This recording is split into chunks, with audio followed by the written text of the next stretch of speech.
This conference will now be recorded.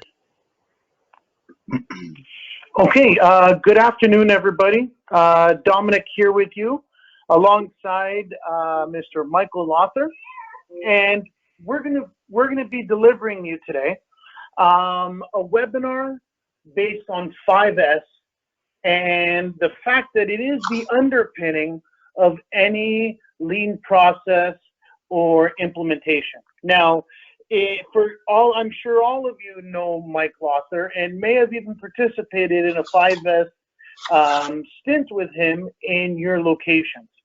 One thing that I want to say before I hand the mic right over to Michael Lothar is that we need to remember that 5S is not a make work project.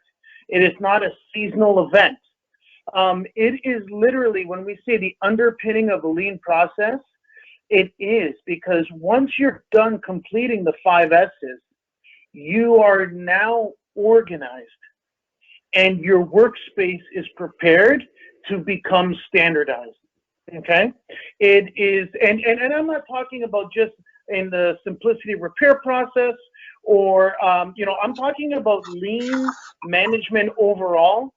You can, if you read Toyota Kata, and there's a whole, if you just Google TPS, the Toyota production system, you will find how even from the owners of Toyota right through to today's modern day management will all tell you how 5S is instrumental to your process, to your profitability, and ultimately an internal and external satisfied client.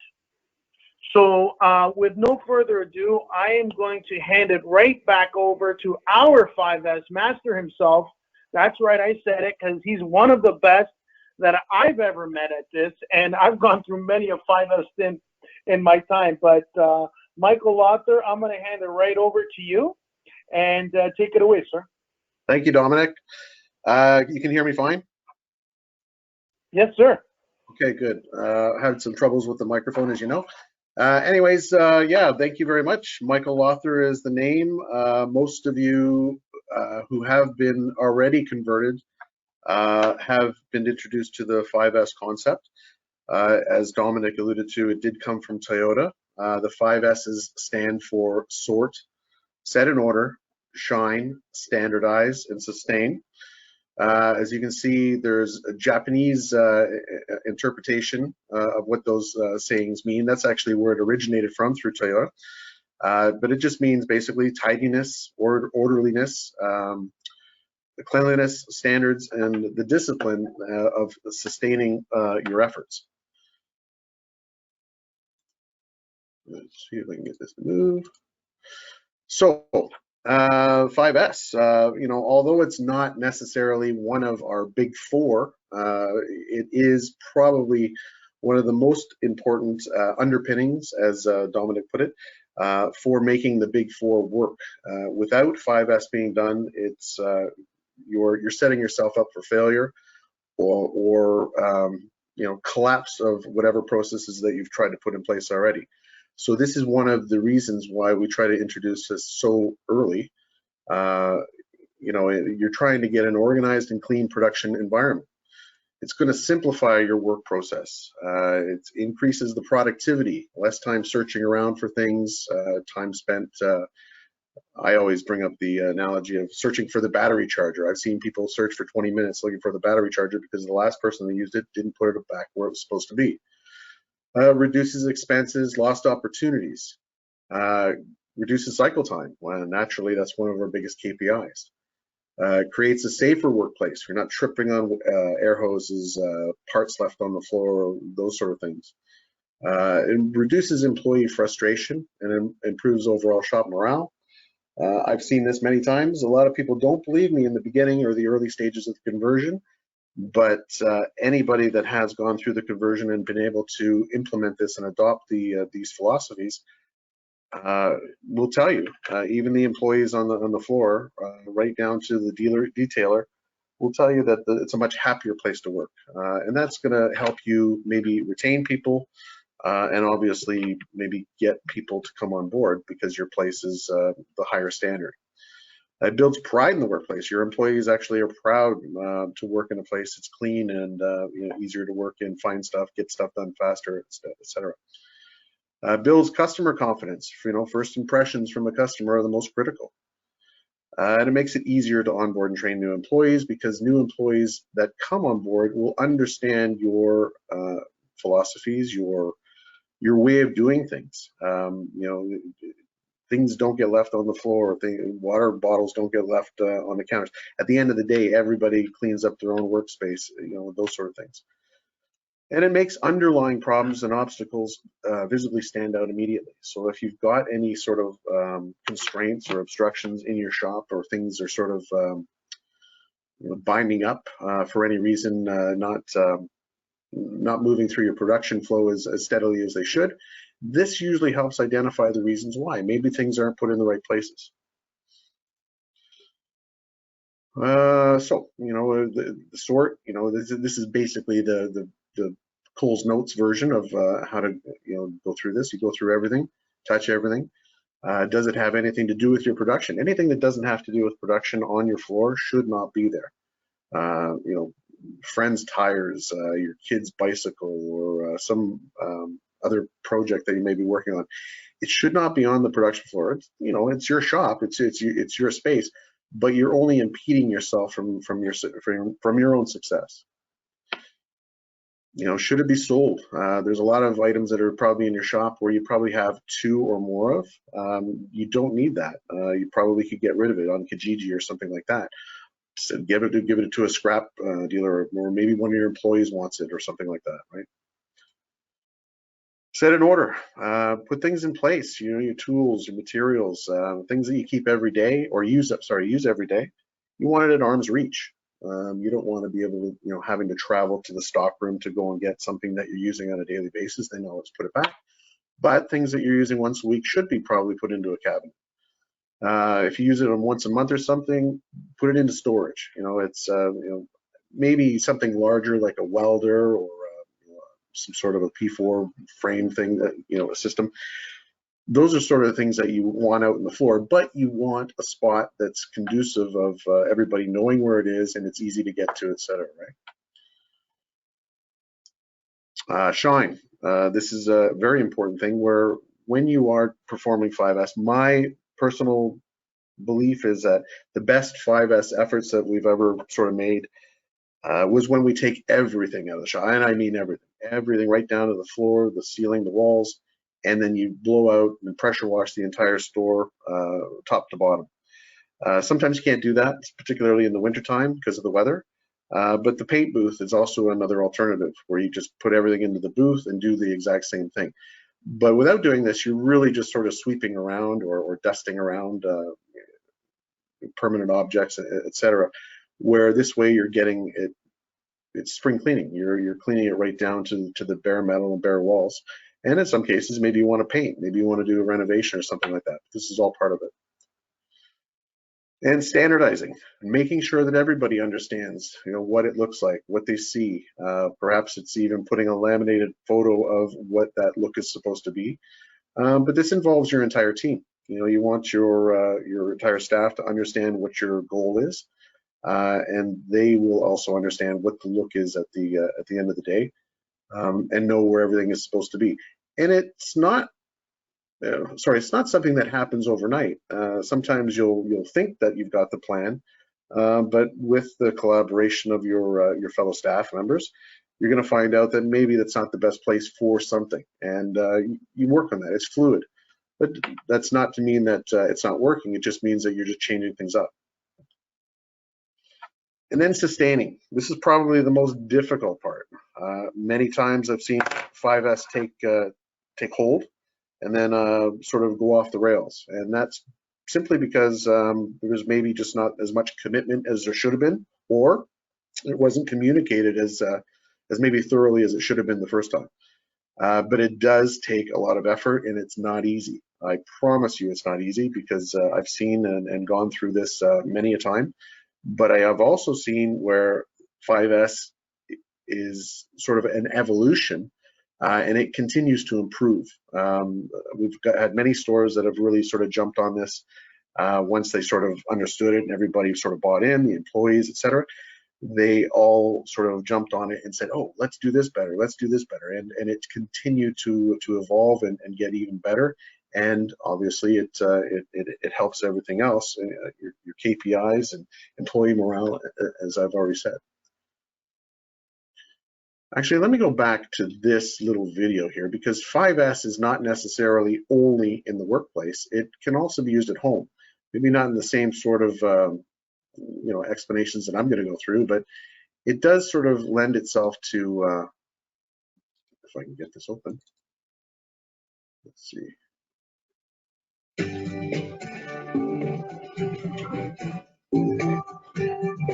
Hey, honey, where does this silver mirror go?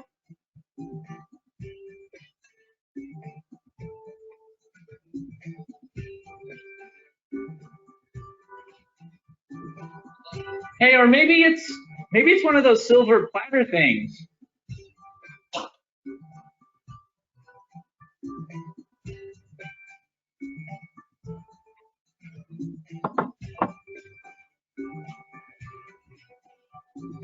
We need almond flour and coconut flour.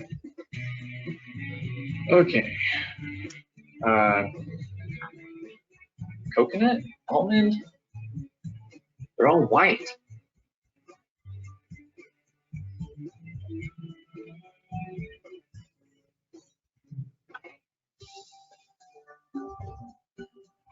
Where do I put this thing? What is this thing? It's not a plate, but it's also not a bowl.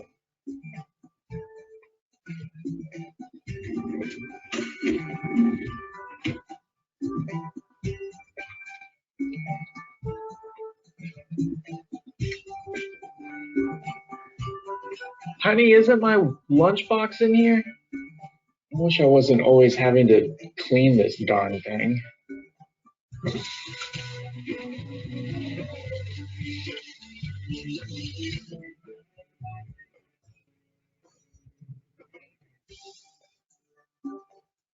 Hey. Yeah? What are you doing? What are you doing? Nothing. What were you putting up there? Honey, seriously? That's my favorite knife. I've been looking for that everywhere. No, everywhere. I have a confession to make. Honey, I've been looking for it everywhere. I've been going crazy. I've been hiding the good knife. Yeah, clearly. Why? Because all the other ones are dull. Honey.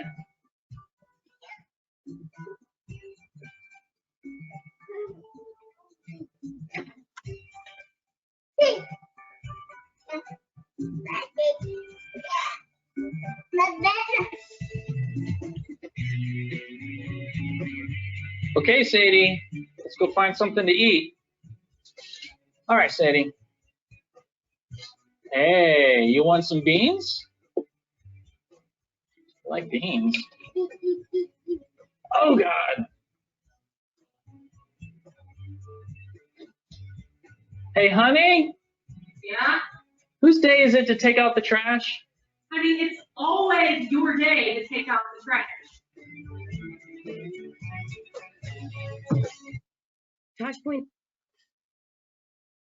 All right, so obviously there's some humor in that, but you can see a lot of correlation and lineages from what we do day to day in our own workplaces. Things need to be put in the same place. Everybody needs to know where things go. So here is a picture of a shop. Have a quick look. There's obviously a lot of things here that probably aren't right and probably shouldn't be, but perhaps you're familiar with. I'll point them out right now. Someone's smoking in the shop. That's a big no-no. These sort of things don't seem to have any rhyme or reason why they're there. I'm a huge proponent of things being off the floor, so you're not sweeping around it and creating just sort of a great deal of dust and grime. Maybe a chair doesn't need to be out in the middle of the shop, the battery charger, the torch, air hoses, things leaning up against the wall. those are the sort of things that you will notice once you've sort of adopted the standardization of 5S, where you're easily picking things out. You're noticing a Tim Hortons cup sort of in the, being left around for days. You're noticing where the battery charge is not where it's supposed to be immediately. You're noticing that the air hoses aren't hung up at the end of the day, and those sort of things. Here's some examples of a shop that I'm not going to say who it is or where it is, but these are the sort of things to kind of watch out for. You've got, air hose sort of not hung up. This could probably be better configuration, not taped against the wall. The good old water bottle on top of the counter, tire leaning up against it, whatever. I'm not going to say who it is again, but there are several things that would probably, well, it definitely would pop out to you once you actually do get a 5S shop completed. Same sort of thing. We got a headliner here, a truck box, a couple other things lying on the bumper on the floor. Same thing, tires. This happened to be, I think, some radiator fluid that was sitting on a stand. This is a box of nuts and bolts on top of a toolbox. There's a battery charger here. Maybe it's the person's personal tool. That's fine, no worries. But there are always better places for the more flat surfaces that you tend to have in your shop, the more tendency, or it's human nature to just place stuff on it. And it may not be the best thing because not everybody knows where things are supposed to go if you don't have a system in place. Same thing here. We've got a bit of everything on this bench, including 2 fire extinguishers. Probably not necessary. They should be hung on the wall. This cord being on the floor. This sort of thing could probably be placed a little bit better. And at the end of the day, when you're sweeping up, you're not sweeping around. If things are fixed in place, obviously you're going to leave them there. But anything else should probably be on the wall or on wheels so that at the end of the day, you are doing a thorough cleaning and dusting. And it's going to make your shop a lot cleaner. It's going to make your paint jobs turn out a lot better. And I've seen this happen, and I don't think there's been anybody that's proved me wrong yet. I think we've all seen a paint booth mixing room that looks like this. Probably not the happiest place to work for a painter, even though he may have been the one that created it. All these old paints down here, very likely you never end up using them. At least I've never seen that. Parts inside a car. This is a huge no-no. If you get a spot check from somebody like Economical, this is a huge strike against you to have parts inside the car. And that includes inside the customer's trunk. This is why we have parts cards. They should not be in the car. Customer comes into the shop, pick up the baby seat or something like that they forgot when the vehicle was dropped off. They lose their minds when they see this sort of thing. No matter how innocent it may be, it's just one of those things where they look at their pride and joy maybe being the second largest investment they've ever made, and somebody treating it like this. Your parts room. For one, I see that I've got a lot of boxes from, say, the dealers. There's nothing marked. There's no RO tags on them. These sort of stands could probably be hung on the wall. There's a lot of things that we could do and make improvements on in this area. Right here, I mean, you could use probably a few dozen boxes of Swiffers here because nobody's ever dusted off their toolbox. And from an image standpoint, this sort of thing is not what a customer wants to see, because they're looking at it that if that guy's toolbox is that dusty, maybe my car is going to be that dusty when I get it back. Here's an example of an office that's probably a little bit disorganized, and when you're searching for, say, that signed customer authorization, that's a big deal. Certain DRPs mandate that you have signed customer authorization, and that is taken or done at the beginning of the repair process, and you would want to have access to that. Whether it's already scanned into your Summit or not, if it is, then you don't need it any longer. And 5S does not stop within the shop itself. It also includes your compound, your parking. If you had a heavy hit out here and the tech goes and grabs the car, brings it inside, and these are all parts of the vehicle itself, how are you going to be able to mirror match and be able to recognize what parts are what when those new parts end up coming in? this is where it's going to obviously slow down your cycle time. Tools. Now I'm looking for a number 10 socket. I need a number 10, and you're searching and searching and searching. This is all wasted time. Searching for the tools in your box, and then you got to go, go over to the fellow tech. Do you got a number 10 socket? I need to borrow it. He's, no, nobody borrows my tools. And then, all that kind of garbage that happens, and everybody's seen it. I know it. I've seen it myself. This is the sort of thing that will slow you down if you're disorganized, including your technicians. So I do a little exercise here for the next, say, 20 seconds or so. I'd like everybody to look at these numbers, and much like your tools in a toolbox, they're in different shapes, sizes, colors, maybe directions, etc. And find numbers, say 1 to 49 over the next 20 seconds. Go for it.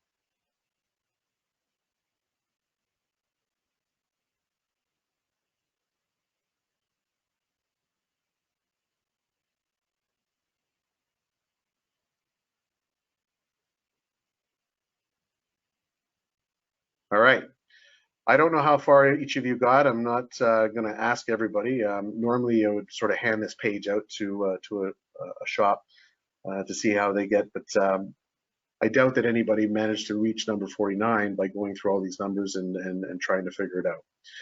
This is an example of trying to find a tool. It's just a demonstration, and I will elaborate on this a little further into the presentation. So here's an operating room. Now, if you or your family member had to get an operation, when you would look into this operating room, would you feel comfortable, having you or your family member getting that operation performed there? We are, technically, we're surgeons for vehicles. We are the people that fix their cars. A surgeon fixes people. But you would not feel comfortable going into a place like this to get your appendectomy or whatever, your tonsils done, or what baby delivered, etc. In a place that looked like this. You just would not feel comfortable. And our customers see the same sort of thing when they trust in us to bring their cars to us to get fixed. So with all that said, and all the sort of chaos and everything that we've discussed, I'm just going to show you something on how a lack of 5S and a lack of process can actually impede your progress or success. Here's how to get a lawn as green as Mark Minus the advertising. Just use CIL Iron Plus 4-in-1 lawn recovery. They haven't got the tyres ready. The tyres aren't ready.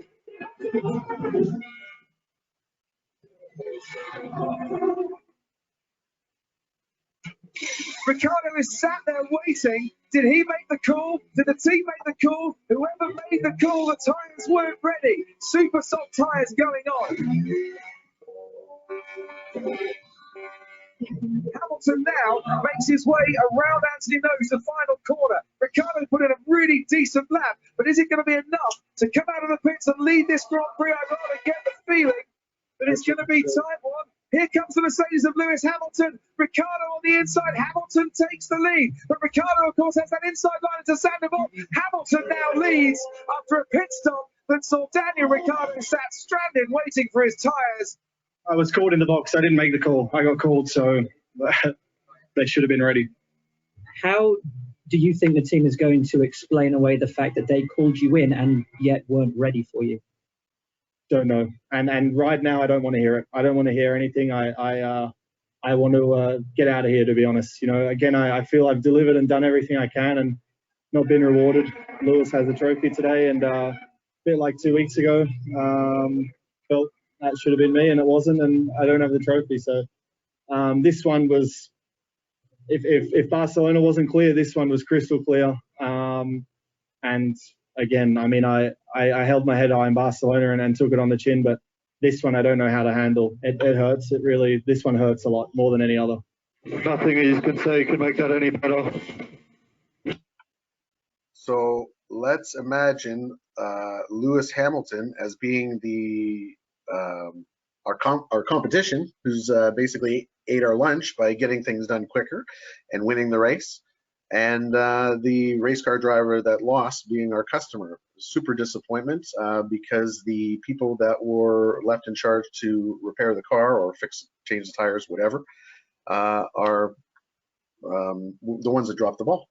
And that's what would happen to us, I guarantee it, if you are not organized, following the big four, and have a properly 5S shop. So how do we get started? Well, you already know what we need to do. We need to sort, set, and order, shine, standardize, sustain. I'm going to play a short little video also here with regards to 5S.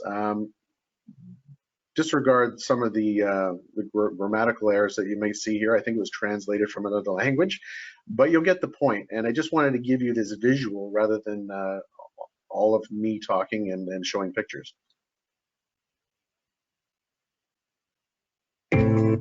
Minus the advertising.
So you probably saw, well, you definitely saw something in there called the RACI Table.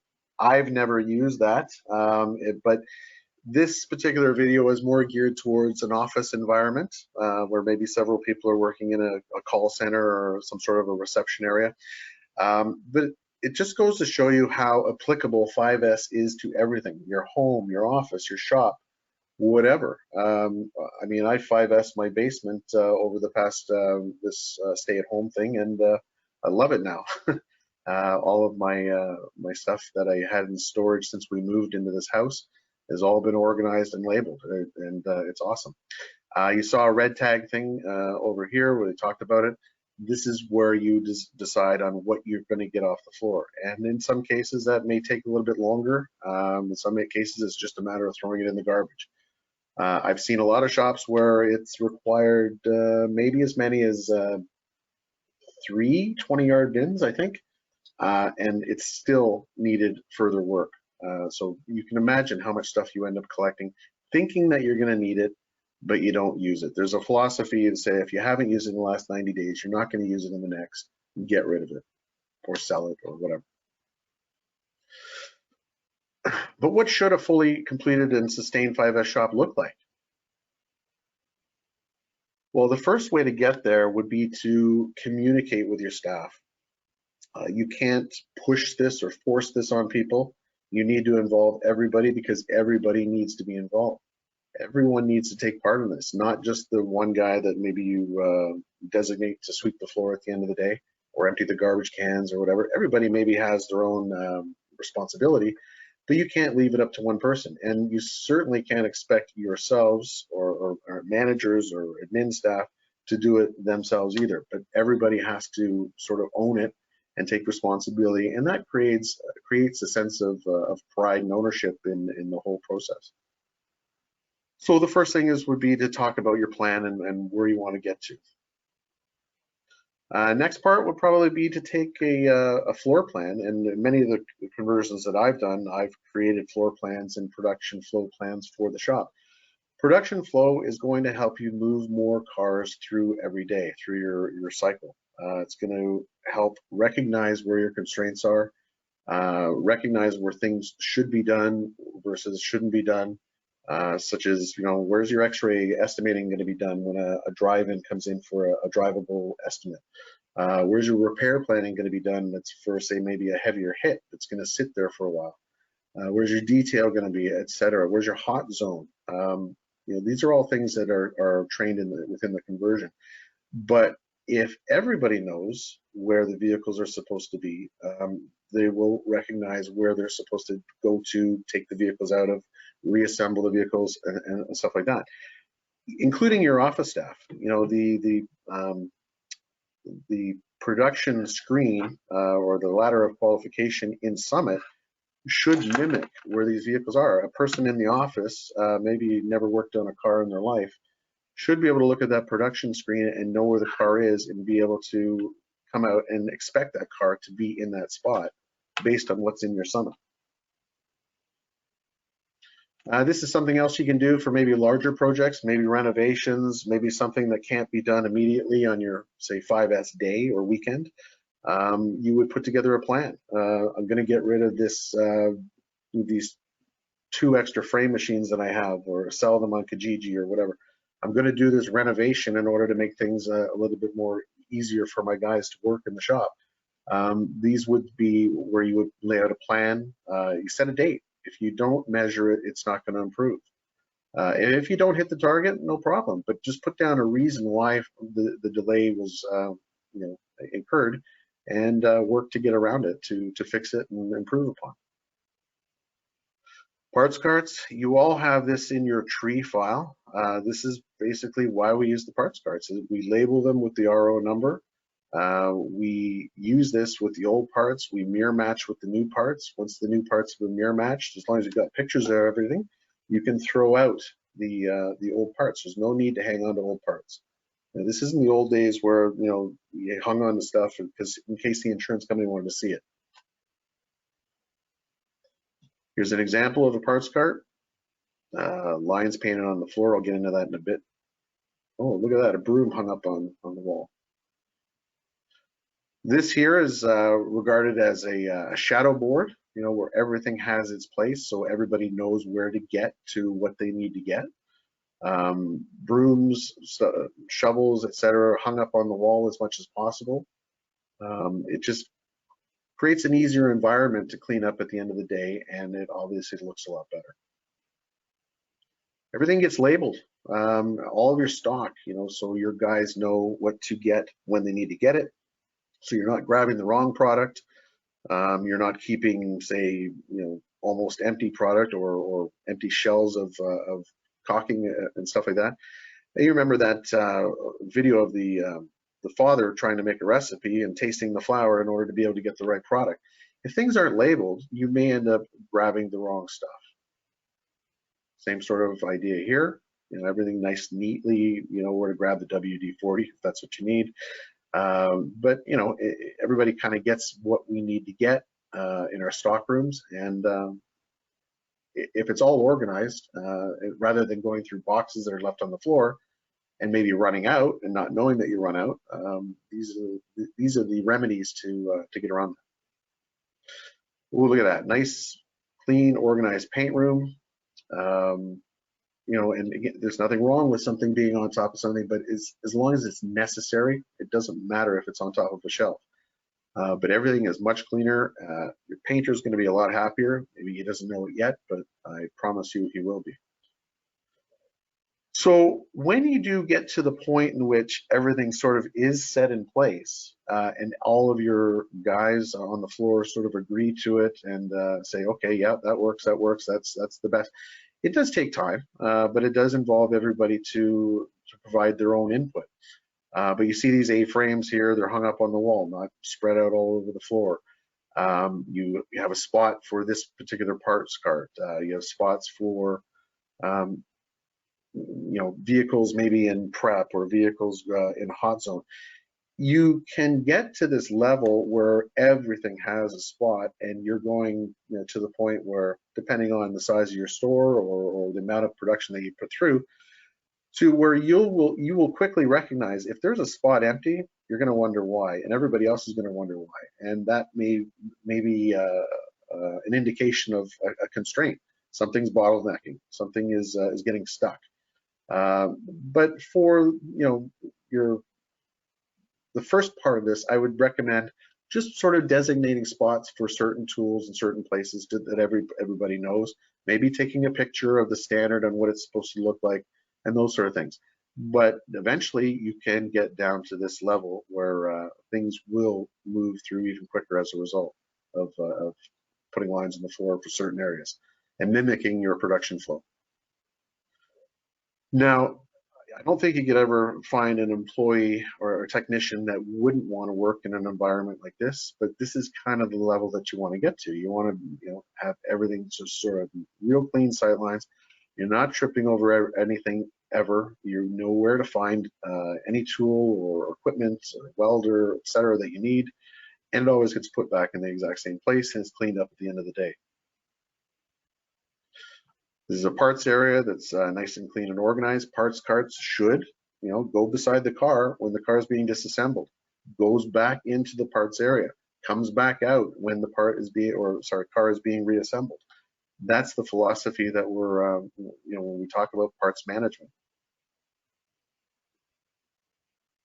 Even this, it's not necessarily 5S, however, it kind of is in the sense that we're creating visual cues for our technicians.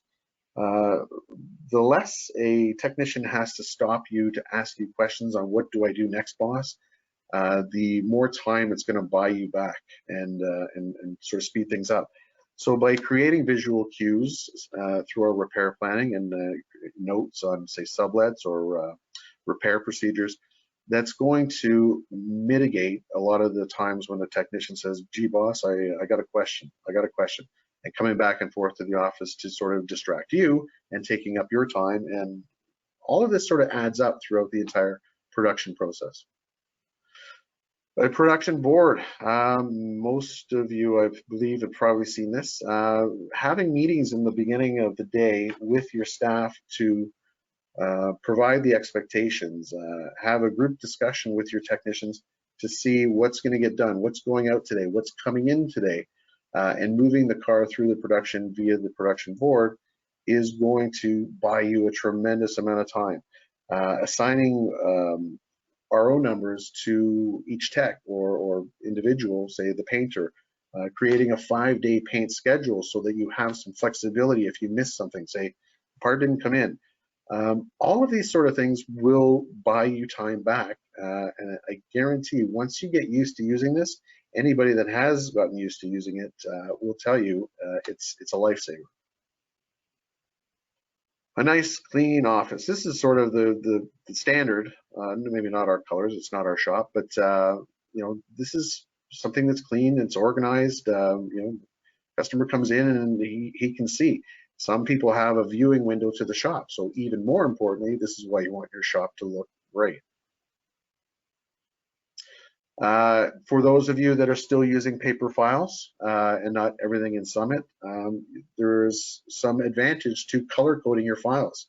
As again, it's another one of those visual cues that will help you sort of recognize, depending on what your system is, to find a file quicker. So, orange is for DGIG, yellow is for economical. Whatever way you want to do it, try to speed things up by being able to recognize where things are. And even if you're not the person that's always in the office, you'll know by just looking at the color, oh, this is where I find the DGIG files, etc. There, I can find that number 10 wrench if I want to, because I know that, say, orange is metric or vice versa, or blue is metric and orange is SE. It's going to help your guys find their tools quicker instead of searching through that garbage that we saw earlier. Okay, so we'll do this exercise again. Same thing, numbers all different shapes and sizes, but they're a little bit better organized. So try and find 1 through 49 now. I'll give you 10 seconds.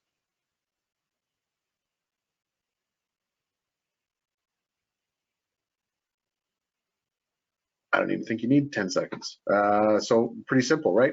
Everything's organized. Even though, say, this tool is this size, this tool is this color, this tool is this size, everything is aligned. Everybody knows. So albeit you will have a tool of this sort, it's a different tool beside another tool that's quite different, you're going to recognize quickly where things go back in place so nobody sort of misunderstands where to find things or where to put them back, because you have a standard and that you sustain that standard. Oh, look at this operating room. I mean, hey, why wouldn't you want to go get your appendectomy done here? This is something that, much like our shops, a customer goes and looks at the shop floor and has a very good feeling about leaving his car with you to get his, baby fixed is the best or second best investment that he's ever made, and leave it in your hands. This is where we are the surgeons, and no different than a person that fixes people. We fix cars. So, and one last video on what 5S will do for you and how it sort of lends itself to having everything at the right place at the right time, which is why 5S was actually created by Toyota, and how smoothly things can go as a result.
So I hope through that video, you understand how 5S can impact your cycle time.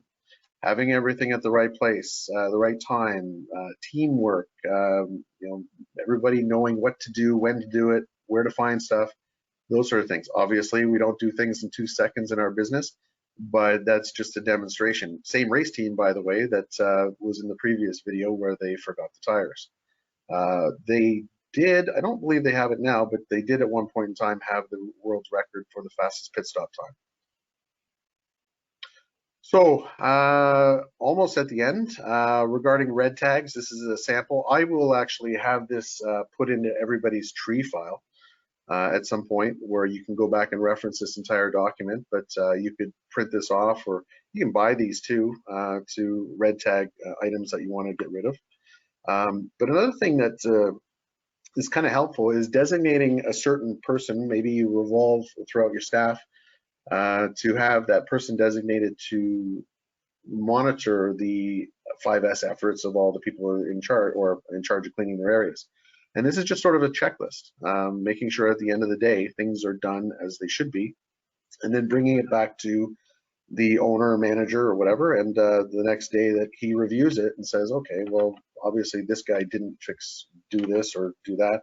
It's not necessarily ratting a person out.